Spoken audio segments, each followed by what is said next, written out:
Bueno, el sector en general, a nivel global, ha sufrido una especie de, no voy a decir transformación, porque eso sería un poco eh, injusto, pero yo creo que la pandemia ha tenido un efecto transformador sobre muchos aspectos de la economía. El tema de la logística, pues ha sido un elemento importante de esto. Hemos visto una inclinación del consumidor hacia más compras electrónicas, eso lo hemos visto aquí en Panamá y lo hemos visto en todo el mundo. Ya veníamos con una aceleración hacia el e-commerce y por supuesto en los últimos 2 años esto se ha acentuado. Las cosas que veíamos e-commerce como algo nicho que solamente servía a cierto tipo de artículos y ahora la gente pedía de todo, ¿no? En línea. Y eso crea una demanda diferente sobre el sector logístico local, la parte del transporte y distribución local, la parte del transporte de última milla, ¿no? El que llega a la casa del consumidor, porque crea una mayor demanda de ese tipo de logística, que es diferente a la logística de comercio exterior con la que generalmente asociamos al hub. Entonces, en la práctica hemos visto que es algo dual, ¿no? Por un lado, la logística local se vio afectada por las restricciones de movilidad. La logística local también se vio afectada por este gradual movimiento hacia más compras electrónicas y, por supuesto, la ralentización de la economía, que también fue un fenómeno global que tuvo impacto local, que causó que ciertos flujos bajaran. En paralelo, en la parte de logística de comercio exterior, Panamá como hub logístico, curiosamente, en muchas de sus dimensiones creció. Y parte de eso es porque a nivel de las cadenas globales y a nivel de los agentes, los operadores globales que manejan las redes de transporte, veían a Panamá como un punto de paso estratégico, seguro, hacían acopio aquí de contenedores llenos, contenedores vacíos para transbordo, para conectar los mercados de Estados Unidos y de Asia y de Europa. Entonces, en la práctica, el dinamismo que ya traía el hub logístico no se detuvo con la pandemia en esas dimensiones, porque hubo una preferencia de centralizar cierto tipo de iniciativas para abaratar costos y Panamá se benefició de eso. Entonces vimos un hub de transbordo que creció significativamente. Cerramos el año 2020 con 7.7 millones de TEUs movilizados y este año lo vamos a cerrar por encima de 8.5 millones de TEUs movilizados, o sea, un crecimiento del 10%. Ese es un crecimiento muy notable en un año que no ha sido completamente de recuperación y como sabemos ha estado sujeto a muchas otras variables, que era el último punto que iba a mencionar, que ha sido de impacto a las cadenas de suministro, que es justamente todas las disrupciones que se han ido dando en el mundo. Y muchas de estas provienen, por supuesto, de secuelas de la pandemia, de rebrotes en terminales portuarias, zonas portuarias vitales, que causaron congestión, que causaron retrasos en lo que son los schedules navieros, ¿no? Los itinerarios de las navieras. Y eso tiene un impacto en todos los puertos que están más abajo en la cadena. Y Panamá, al ser un puerto de transbordo, está más abajo en la cadena que los puertos de origen, obviamente. Y muchos de los puertos que fueron afectados por esta congestión estaban precisamente en los mercados de origen, en Asia. Entonces eso fue traduciéndose como una especie de efecto dominó. Hemos visto el fenómeno de fletes, que va ligado a muchos factores, pero uno de esos es justamente esto también lo acentúa o lo perpetúa, se puede decir.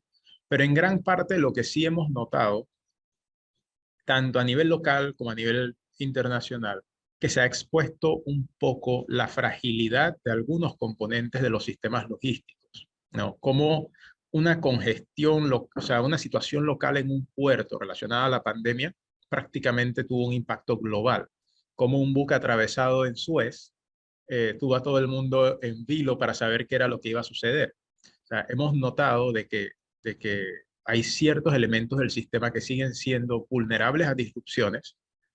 Esto es a nivel global y a nivel local estamos ya analizando eso precisamente porque no queremos de que estos tipos de fenómenos tengan un impacto grande en nuestro hub, porque al final hemos seguido creciendo, pero cuando tú creces mucho, entonces eventualmente viene un tema tal vez de capacidad.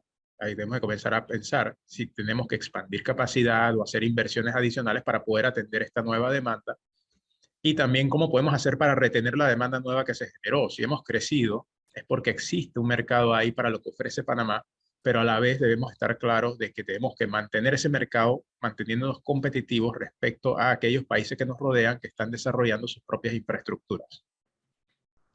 Yo creo que siempre ha habido esta idea de que la diversificación de la economía es algo crucial para nuestro desarrollo sostenible como país. Y yo estoy de acuerdo con eso, en esencia. Necesitamos robustecer la industria local, necesitamos robustecer el agro, no solamente para agroexportación, sino también para efectos de nuestra propia seguridad alimentaria. El aislamiento parcial que tuvimos durante la pandemia también puso en evidencia que en muchos países donde dependían crucialmente de importaciones y que no tenían sistemas logísticos fuertes, fueron severamente impactados por este tema de las restricciones de movilidad y de los flujos internacionales. Entonces, hasta cierto punto, estamos, al ser un hub logístico, pues no fuimos tan afectados en esa dimensión, pero sí debemos estar claros que mejorar nuestra industria, mejorar nuestro agro, es una oportunidad también de integrar a esos otros sectores que no están localizados en la franja interoceánica para que aprovechen esa conectividad que ya Panamá tiene como país, se integren al resto del mundo, porque Panamá está integrado al mundo a través de toda la conectividad que tiene a nivel marítimo, aéreo, terrestre. Pero ¿cómo integras a esa persona que está produciendo en Chiriquí? ¿No? ¿Cómo integras al ganadero? ¿Cómo integras a esta gente, a esas cadenas globales? No es fácil. Eso es algo que puede tomar años porque involucra estándares, certificación, tecnología y una serie de factores. Pero creo mucho de que el desarrollo, el apoyo a estas industrias es vital para robustecer nuestra capacidad de atender la demanda interna y abrir espacios para que el mercado pueda exportar. Ahora, eso solo puede suceder si de la mano atendemos lo que es nuestro fuerte. Somos un hub de tránsito, somos un hub de transbordo y somos una plataforma de redistribución regional con las zonas francas y las zonas económicas especiales. Y sí, podemos hacer un montón de otras cosas, pero esas tres cosas son lo que ha, digamos que, mantenido el dinamismo y la conectividad. Y sin la conectividad no podemos desarrollar la integración del resto del país. O sea que en la práctica necesitamos fortalecer ese elemento de conectividad, ese elemento de comercio exterior. ¿Cómo se hace eso? Digitalización, procesos mucho más expeditos, eh, y lograr que de alguna manera el costo por transacción para un agente de comercio, sea local, internacional, sea más bajo. Si tú haces eso, vas creando escala mayor a la que ya tenemos. Y con esa escala, entonces podemos explotar esa conectividad para integrar al resto del país, al resto de las industrias. Entonces, debe haber como que una política de desarrollo local de las industrias que complementan o que se pueden beneficiar del sector logístico y a la vez una política de desarrollo del elemento de comercio exterior. Y con eso entonces quizá podemos comenzar a pensar en el fenómeno este de nearshoring.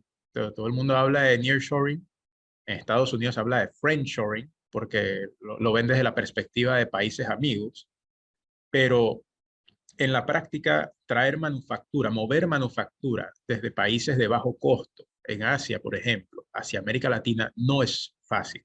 ¿Se puede? Sí, en algunos nichos, pero no es fácil mover manufactura. Estas son empresas que invirtieron cientos de millones de dólares para estar donde están. Hacer un movimiento de ese tipo debe representar ahorros y generalmente para traer ese tipo de cosas a América Latina hay un beneficio más bien de tiempo. Estás ahorrando tiempo en llegar a los mercados. Y América Latina está creciendo, pero todavía no es un mercado equiparable a Europa, a la Unión Europea o equiparable a Estados Unidos, a Norteamérica en general. Entonces, traer manufactura como tal es duro, pero podemos utilizar nuestra capacidad logística para fortalecer nuestros servicios de valor agregado. Es decir, no te traigo la manufactura completa, no voy a fabricar el artículo end-to-end, pero voy a hacer la última parte de la cadena, la parte de customización, etiquetado, empaque, que se ven como cosas triviales, pero es un negocio que representa cientos de millones de dólares al año, potencialmente mucho más. Entonces, no podemos asumir de que porque traer manufactura es muy difícil a corto plazo, entonces vamos a quedarnos ahí. No, por el contrario, vamos a traer parte de los procesos que no son de la esencia de bajo costo de manufactura del producto, pero sí de la parte de customización del producto y que eso es lo que pide el mercado hoy en día. O sea, tú fabricas un producto en Asia, pero tienes requerimientos locales en cada país y ahí es donde Panamá puede aprovechar su posición central, su conectividad y su facilidad de acceso a los demás países y la rapidez y la multimodalidad con lo que puedes llegar a esos países. Puedes llegar vía marítima, aérea y en el caso de Centroamérica vía terrestre también. Eso es algo que en la región realmente nadie tiene un hub con 3 modos de transporte tan integrados, donde el hub internamente tiene un cuarto modo que es el ferroviario y que pueda despachar tan rápido a más de 30 países en la región. Entonces, la oportunidad para nosotros dentro de la cadena esa que se habla de nearshoring, yo creo que es más en la parte de arrancar por la logística de valor agregado, que eso también pasa por ofrecer costos bajos transaccionales y los costos bajos transaccionales los logras con escala y con procesos digitales más expeditos. Hay muchas tecnologías disruptivas y tecnologías en general de las que se habla. Eh, se le ha metido mucho peso al tema de blockchain. Creo que hay oportunidades ahí, por supuesto, para el sector logístico. A corto plazo creo que vamos a ver una mayor aplicabilidad del lado financiero. O sea, en Panamá hay oportunidades para fintech eh, que tienen que ver con blockchain. En logística todavía creo que ahí faltan piezas, pero está el modelo, está la tecnología, pero creo que a nivel de cómo Panamá se integra a eso, todavía hay engranajes que hay que ir moviendo para poder encajar bien dentro de cómo explotar esa tecnología a favor de nuestra plataforma. Pero hay otras de las que no podemos escapar. Por supuesto, el famoso Big Data. Eh, creo que hay un valor enorme en la data que se genera en el sector logístico. Y esa data se puede usar, por un lado, para ser más competitivos como país, pero por otro lado, a nivel de las empresas que proveen servicios, todavía no todas están en la misma escala de aprovechar los datos que ellos manejan a raíz de las transacciones que mueven de sus clientes para poder comprender mejor sus mercados. Sí, todas las empresas hacen un ejercicio de ese tipo, pero la cantidad de data que se genera hoy en día es masiva. Entonces hay una oportunidad grande para las empresas dar un salto en cuanto a cómo utilizar los datos de manera ética y por supuesto también responsable para beneficio de la eficiencia de sus operaciones y por supuesto de sus clientes. O sea, no es un tema nada más de que voy a usar tu data para ganar dinero, es un tema de cómo hago para ofrecer tu mejor servicio también. Entonces creo que ahí para el sector logístico el tema de explotación de datos es muy importante.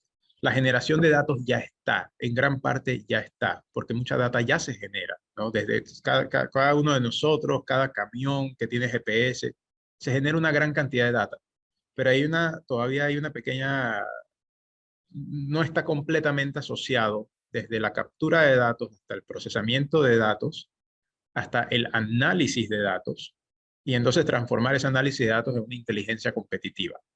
Todavía ahí hay una oportunidad enorme para nuestro país.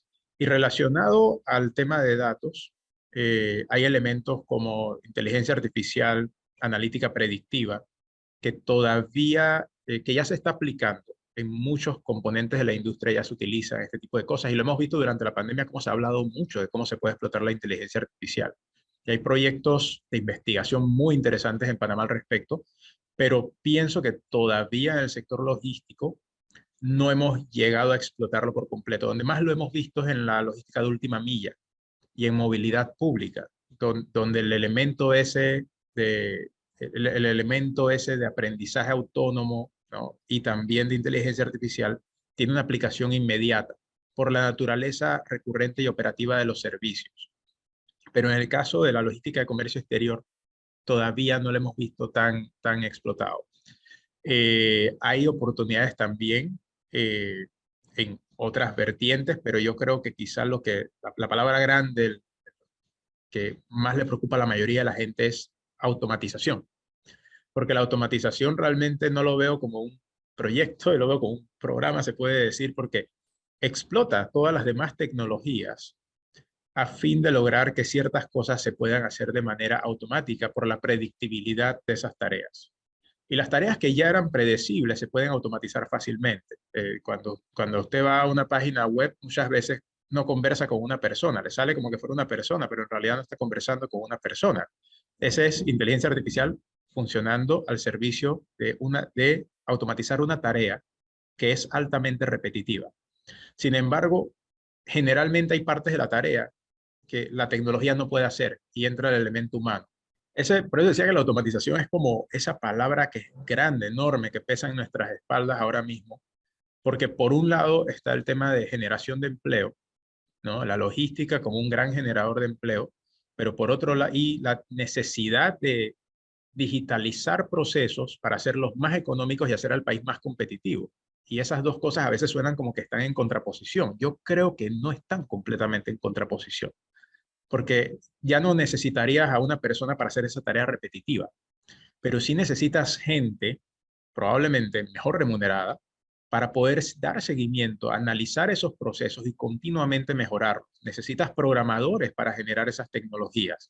Necesitas arquitectos de software, gente que integre sistemas. O sea, lo que yo siento que no es tan, la automatización se ve como un destructor de empleo, yo lo veo como un transformador de empleo.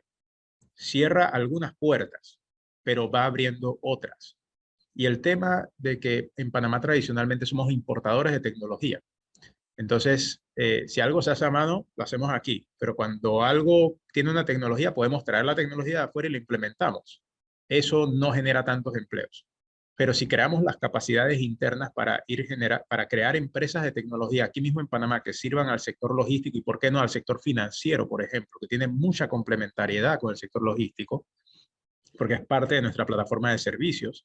Si nosotros creamos esas bases de empresas aquí en Panamá, ya no, ya no vamos a depender del trabajo operativo, sino que vamos a tener oportunidades de crecimiento para la gente que está en el sector, que se vayan moviendo, no solo lateralmente, sino también hacia arriba, escalando a otro tipo de tareas que requieren otro tipo de skill sets, otro tipo de habilidades y que tienen incluso oportunidad de ser exportadas.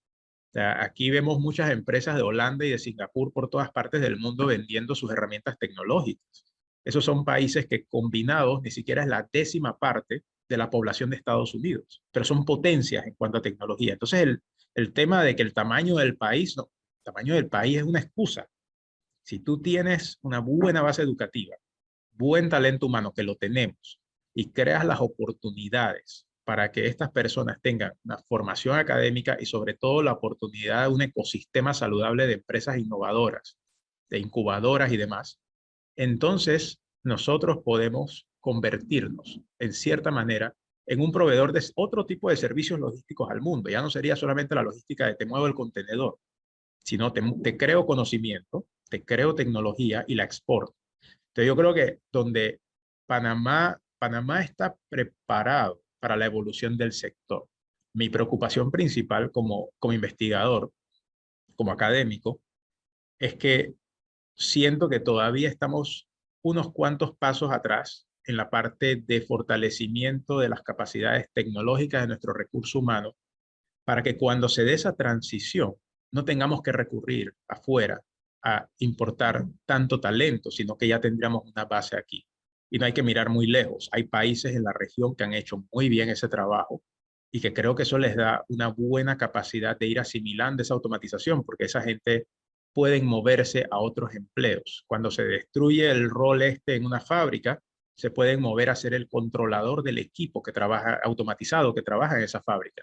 Eso es lo que debemos buscar aquí, tener como una especie de camino trazado para cómo estos trabajos van a ir evolucionando, esos roles que debemos ir desapareciendo, porque, o sea, no es que lo vamos a desaparecer nosotros, la industria se va a encargar de eso, pero cómo hacemos para que esa persona no quede en la calle con oportunidades limitadas. Debemos hacer esto no nada más con la gente que está en el colegio y en la universidad.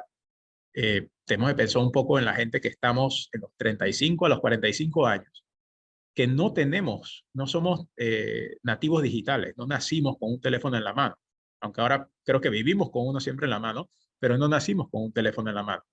Entonces, para esa generación, la automatización puede tener un impacto muy grande, porque nos va a costar aprender esas habilidades adicionales para poder escalar en la industria. Los jóvenes tienen una oportunidad porque ya vienen con una base tecnológica quizá, pero creo que tenemos que reforzar mucho lo que es la educación técnica y no solo a nivel de la generación entre los 18 y los 25 años, sino la educación técnica para personas adultas, para personas que ya están en la industria, las certificaciones internacionales para que nuestras personas con experiencia, que trabajan en las zonas logísticas, por ejemplo, procesando transacciones, tengan habilidades tecnológicas que le permitan hacer otras tareas y mejorar sus perspectivas de crecimiento. Y no solamente limitarse a eso, porque si se limitan a algo repetitivo, en 10 años puede que ese puesto no se requiera, o se requiera la mitad de la gente. ¿Y qué haces con esas 5 personas? No las puedes dejar en la calle, no deberías. Yo creo que como país tenemos una responsabilidad de estar al frente y no detrás, sino estar al frente en cuanto a nuestra capacidad de adaptar, a explotar favorablemente todo ese recurso humano que tenemos ya capacitado y con mucha experiencia en el sector logístico y proyectarlo como un asset, como un activo que podamos vender y decir, hey, ven a hacer negocios en Panamá porque aquí tenemos la gente. Y yo confío en que lo tenemos, pero sí tenemos que hacer un poco más para fortalecernos. Bueno, nosotros propiamente, o sea, damos seguimiento al tema. No puedo opinar sobre si se necesita o no. Yo tengo una opinión muy particular al respecto, que es que el mercado se encarga de, de crear esos espacios para que se requiera o no esa capacidad. Porque al final el grueso de la capacidad que tenemos es utilizada para transbordo. Y transbordo es algo que es muy autónomo de las redes de transporte que son controladas por operadores globales. Estas son gente que toma decisiones ni siquiera en este continente. En otra parte del mundo hay alguien ahora mismo analizando si el servicio nuevo que van a crear debe o no debe parar en Panamá. Entonces, lo que atrae a esas empresas a pasar más carga por Panamá es precisamente el volumen que ya tenemos, pero también la eficiencia y el costo de hacer esas transacciones a través de Panamá, de hacer esos movimientos a través de Panamá. Y por supuesto, el ecosistema de servicios marítimos auxiliares que ayuda también a vender esta noción de que es un one-stop shop, es una tienda donde consigues de todo. Entonces, todo esto funciona a nuestro favor. Y bueno, ahí está escondido el canal, porque en realidad parte de esa conectividad se genera por el tráfico de buques del canal. En la práctica, si tienes que pasar por aquí, aprovechas y dejas mercancía de transbordo. O sea, la realidad es que este hub de transbordo nació de ese dinamismo generado por el canal, pero hay un componente de ese hub de transbordo que ya tiene como vida propia. ¿Ok? Eso, hay una oportunidad de seguir creciendo. Como ya tenemos escala, podemos ganar más escala. Escala te reduce los costos. Si reduces los costos, generas más escala. Si generas más escala, reduces los costos. O sea, es un círculo que se va alimentando, un círculo virtuoso. Ahora, ¿qué sucede? Para poder decir si se requiere o no se requiere capacidad, la clave es si hay operadores que tienen los mercados para conectar y que pueden beneficiarse de pasar esa carga de transbordo por Panamá. Y la realidad es de que sí sigue habiendo una oportunidad de que entren nuevos players al mercado, de que haya de que esa nueva capacidad pueda ser aprovechada, pero eso no lo vamos a determinar. Si el gobierno mañana agarra y dice vamos a hacer un puerto aquí, esa acción en sí no es lo que va a crear la demanda. Esto no es como la película esa del campo de los sueños, de que si lo construyes la gente viene. En realidad tiene que haber un claro alineamiento con los actores del mercado que digan, oye, okay, mira, de verdad mi perspectiva de cómo quiero mover mi carga pasa por tener un hub de transbordo en esta zona, y entonces ahí viene la pregunta, si ese lugar para ellos es Panamá y cómo eso complementa al resto de la red, porque son redes globales, no son regionales, son redes globales y Panamá es una pieza.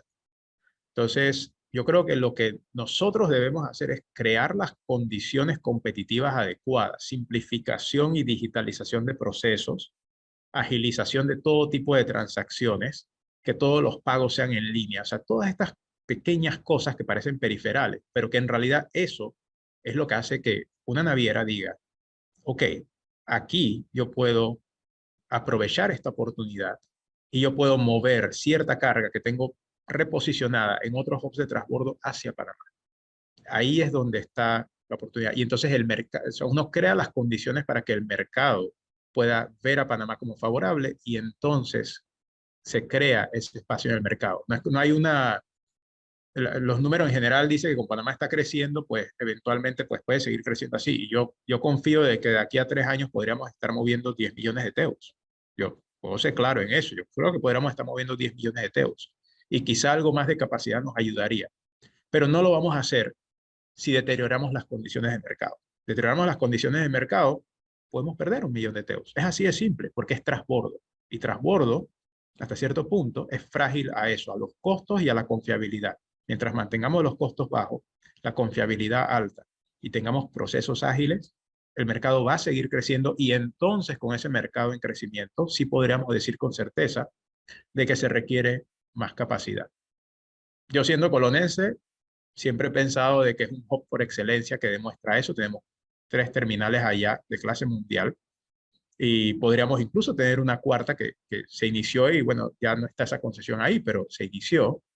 Entonces creo que hay espacio para crecer en el Atlántico todavía a pesar de que sigue creciendo, pero en el Pacífico también hay otro tipo de oportunidades que se pueden explotar de crecimiento. O sea, está muy cerca de la capital, tiene esa capacidad de absorber carga local, pero también es un mercado que quizás está subexplotado. Pero yo creo que en ambos lados hay fortalezas que indican de que podría beneficiarse de más capacidad, pero no puedo decir de que se requiere o no se requiere porque en realidad el mercado es el que va a hablar y el mercado solo habla si le creamos las condiciones favorables para que opere. Donde bajemos el estándar, créanme que vamos a estar teniendo otra conversación. Tenemos que ser muy sinceros de que la conversación la podemos seguir teniendo mientras mantengamos condiciones favorables para ese tipo de operaciones. Bueno, yo voy a partir por algo que hablábamos en antes, invertir en su recurso humano. Creo que invertir en su recurso humano implica, o sea, permitir que las personas estén al tanto de todas las nuevas tecnologías. O sea, en vez de estar preocupándonos de que la tecnología nos va a desplazar a la gente, permite que la gente sean usuarios de esas tecnologías, que las comprendan. Por lo menos vas creando un mecanismo de crecimiento sólido. Entonces, creo que invertir en su recurso humano, más que invertir en tecnología, invertir en su recurso humano para poder entonces que cuando se haga esa transformación digital, ya hiciste la primera transformación que cuenta, que es la de la gente. Transformación digital no es venir a instalar software, eso lo hemos hecho durante 4 décadas y hemos visto los resultados, ¿no? Cuando uno intenta implementar un software y la gente no está lista, pues de nada te sirve. Entonces, es muy importante ir por delante con el tema del recurso humano. Ese es uno. El otro elemento es tener un radar, tener un radar de qué tecnologías son las que realísticamente van a impactarles a ellos en su cadena, en su entorno. Porque yo no siento que todas las tecnologías de las que se hablan en voz alta en estos momentos, todas van a tener el mismo impacto en todas las latitudes. En la práctica, en nuestro hub, eh, yo creo que hay ciertas cosas que van a tener más relevancia y por la naturaleza de lo que hacemos aquí en Panamá, eh, creo que a nivel de tecnologías disruptivas no es lo que más me preocuparía, pero sí me preocuparía a nivel de la automatización transaccional para todas las personas que trabajan en el sector dando servicios, esa gente sí está más vulnerable a esta automatización, pero todavía a nivel de fábrica, industria y movimiento físico, todavía hay una barrera que hay que cruzar antes de hablar de que esa parte de la cadena va a estar automatizada aquí en Panamá y creo que eso crea un espacio para ir desarrollándolo poco a poco. El otro elemento que creo que es eh, fundamental es el entendimiento de los negocios digitales, ¿no? El entendimiento de los negocios digitales, creo que todavía hay muchas empresas pequeñas y medianas que el elemento de digitalización lo manejan como que, recibo correos electrónicos con información para una transacción que tengo que hacer. En realidad el mundo ya no opera así. La mayoría de las empresas están integradas digitalmente o a ciertas plataformas o a ciertos ecosistemas o entre ellas directamente. Entonces, deben evaluar adecuadamente qué tipo de tecnologías deben invertir para efecto de que el tema digital no sea solamente que utilizo un medio digital para enviar y recibir información, sino que forma parte de mis fortalezas como negocio. Y bueno, yo creo que como último punto de lo que las empresas le deben poner el ojo, me atrevo a decir, es en la cooperación. La cooperación y la colaboración son esenciales en la era que estamos. Yo creo que si algo hemos aprendido en esta pandemia es de que solos no íbamos para ninguna parte, hubo que trabajar conjuntamente y romper muchas barreras para que las cosas avanzaran y caminaran, no solamente a nivel del Estado, sino a nivel del sector privado también. Y yo creo que debemos ser colaborativos, especialmente en el entorno industria-universidad. Siento que todavía tenemos una desconexión enorme en cómo esos dos sectores se complementan y esa desconexión representa una oportunidad. Donde hay una brecha, hay una oportunidad. ¿Ok? Y pienso que el trabajo conjunto entre universidades e industria sería para Panamá una oportunidad enorme. Si vemos qué tienen en común todos esos países que llamamos potencias en el sector logístico, vas y ves sus sistemas educativos y ves que están llenos de proyectos de investigación en conjunto con empresas privadas. Hay doctorados que son con empresas privadas, son doctorados profesionales en esos países. O sea, esa gente ya ve la investigación como algo estructural de cómo debe operar el sector privado. Y yo creo que aquí, a nivel, por ser una economía más pequeña, sí podemos aspirar a eso, pero debemos comenzar por crear esa colaboración entre industria y universidad. Y sí, por supuesto, el Estado juega un rol, pero creo que industria y universidad hay una oportunidad grandísima de proyectos conjuntos. De ahí es donde pienso que van a salir las innovaciones que nos pueden diferenciar del resto de la región. Y cuando, como dije, cuando ves estos países, Singapur, Holanda, Alemania, muchos países en Europa, Estados Unidos incluso, Brasil, que realmente es un país que desarrolla, invierte bastante en el tema de innovación desde el lado privado. Todos esos países tienen en común eso, tienen ecosistemas conjuntos entre industria y universidad para desarrollar proyectos. Si aquí vamos trabajando en eso, vencemos un poco ese letargo que puede haber. Estos 2 años nos han golpeado duro y a veces nos dejan como aturdidos. Podemos ir venciendo ese letargo que los últimos 2 años nos pueden haber causado.